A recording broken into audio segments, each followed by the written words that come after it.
A cancer that is one of the core epicenters of evil in the U.S. government is being ripped to shreds, Michael Snyder reports.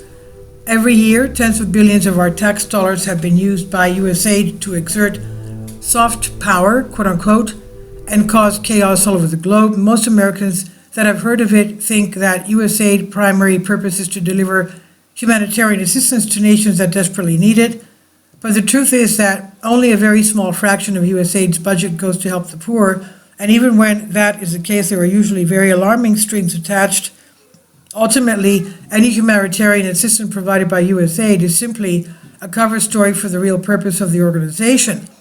It has evolved into a multi-billion-dollar slush fund that has been used to relentlessly push globalist goals and promote regime change around the world. Do you remember the coup in Ukraine 2014 that participated in conflict that has brought us to the brink of World War III? USAID funded it. Do you remember the research in a lab in Wuhan, China, that ended up throwing the entire globe into a state of turmoil for several years? USAID funded it. And the truth is that USAID is a cancer that desperately needs to be removed, and it's finally happening. Those running USAID thought that they were untouchable, but they were not. On Sunday, Donald Trump told the press that the organization was being run by a bunch of radical lunatics, quote unquote. Trump told reporters on Sunday, USAID has been run by a bunch of radical lunatics, and we're getting them out, and then we'll make a decision, he said. I totally agree with Trump on this point. Virtually everyone at USAID needs to be removed from their positions. Fortunately, things are moving in that direction. USAID employees were told to stay home on Monday, and hundreds of staffers were locked out of the computer systems. Stay at home and don't bother to come into the office. That was the message to staffers of U.S. Agency for International Development, USAID, Monday, who were instructed to stay out of the agency's Washington headquarters. The advice came via a notice distributed to the career bureaucrats, AP reports, after Elon Musk announced President Donald Trump had agreed with him to shut the agency down. According to AP, USAID staffers said they also tracked more than 600 employees who reported being locked out of the agency's computer systems overnight. No president has ever dared to do such a thing before. Trump is allowing Elon Musk to do to the federal government what he did to Twitter when he took over that company. And when Elon Musk and his team started closely examining USAID, they were absolutely horrified by what they discovered. As we dug into USAID, it became apparent that what we have here is not an apple with a worm in it, but that we have actually just a ball of worms, Musk said. USAID is a ball of worms, there is no apple. And when there is no apple, you've just got to basically get rid of the whole thing. That is why it's got to go. It's beyond repair, Musk said. To say that it is beyond repair is actually an enormous understatement. The truth is that it's actually an evil organization. And I do not say that lightly. I think that Trump and Musk would like to shut USAID down completely, but for now it's being absorbed by the State Department. USAID, the United States Agency for International Development, will be merged into the State Department with significant cuts in the workforce, but it will remain a humanitarian aid entity, 3 U.S. officials told CBS News. Officials in President Trump's administration are expected to announce the moves in the coming days. Discussions about the extent of the funding reductions remain fluid on Monday. Secretary of State Marco Rubio is now the acting director of USAID, and he is not messing around. Secretary of State Marco Rubio says he is now the acting director of U.S. Agency for International Development, following the Trump administration's sudden pause on federal foreign spending and layoffs at the 63-year-old agency. Speaking to reporters in El Salvador on Monday, Rubio accused the agency of not cooperating with requests for information on how it spent taxpayer dollars. Their attitude is, we don't have to answer to you because we are independent, we answer to no one. Well, that's not true, and that will no longer be the case, he said. For way too long, USAID has been used as a weapon to interfere with the internal affairs of other nations.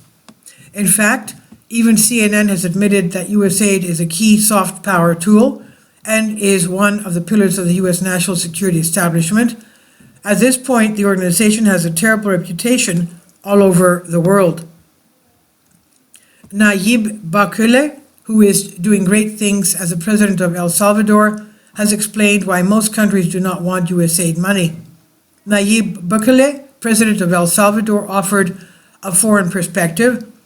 He said on social media, most governments don't want USAID funds flowing into their countries because they understand where much of that money actually ends up. While marketed as support for development, democracy, and human rights, the majority of these funds are funneled into opposition groups, NGOs with political agendas, and destabilizing movements. At best, maybe 10% of the money reaches real projects that help people in need. There are such cases, but the rest is used to fuel dissent, financial protests, and undermine administrations that refuse to align with a globalist agenda. That quote does not come from some random guy on the internet. This is the president of El Salvador that we're talking about, and he is right on target. If your government does not align itself with the globalist agenda, it could be targeted for regime change. As Ron Paul aptly noted, billions of our tax dollars have been used by USAID to fund regime changes operations all over the globe.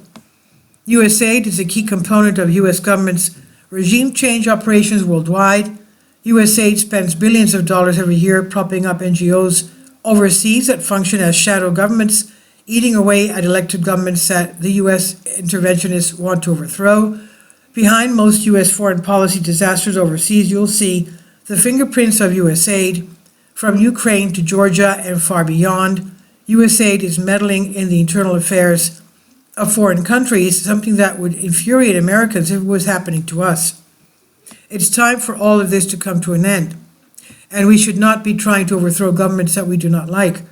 Of course, USAID money has also been used to promote abortion during the Biden administration. The organization was frequently used to push abortion in Africa, and while the agency's long-term future remains unclear, lawmakers and activists have repeatedly accused USAID of using funding to leverage policy changes across the globe. Under President Joe Biden's administration, the organization was frequently used to push abortion in Africa, critics say. Did you know that our tax dollars were being used for that in Africa? And now that you know, how do you feel about that? On top of everything else, USAID gave tens of millions of our tax dollars to an infamous organization known as EcoHealth Alliance. USAID funneled $53 million to EcoHealth Alliance, which then used taxpayer money, U.S. taxpayer funds, to support gain-of-function research on coronaviruses at the Wuhan lab.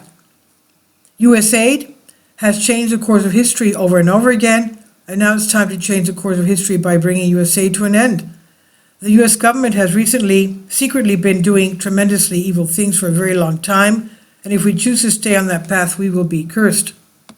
But if we turn away from our evil deeds and choose to do what is right, it will be blessed, stopping the insidious work that USAID has been doing in a step to the right direction. But there's so much more than what still needs to be done. And this is by Michael Snyder on the End of the American Dream. Please leave your comments, and thank you for your support. This is by Michael Snyder, and about the author. Michael Snyder's new book entitled Why is available on paperback and for Kindle on Amazon. He's also written 8 other books that are available on Amazon, including Chaos, End Times, 7-Year Apocalypse, Lost Prophecies of the Future of America, The Beginning of the End, and Living a Life That Really Matters. When you purchase any of Michael's books, you help to support the work that he's doing. You can also get his articles by email as soon as he publishes them by subscribing to his Substack newsletter. Michael has published thousands of articles on the Economic Collapse blog, End of the American Dream, and the Most Important News, and he's always freely and happily allowed others to republish those articles on their own websites. These are such troubled times and people need hope. John 3:16 tells us about the hope that God has given us through Jesus Christ. For God so loved the world that he gave his only begotten Son, that whosoever believeth in him should not perish but have everlasting life. If you have not already done so, we strongly urge you to invite Jesus Christ to be your Lord and Savior today. Please support my Patreon account. The daily posts are 5 videos daily, and they are totally different from what I have on my YouTube channel. Thank you so much for your support, and that you find all my content so interesting. You'll find the Patreon account details in the description box below.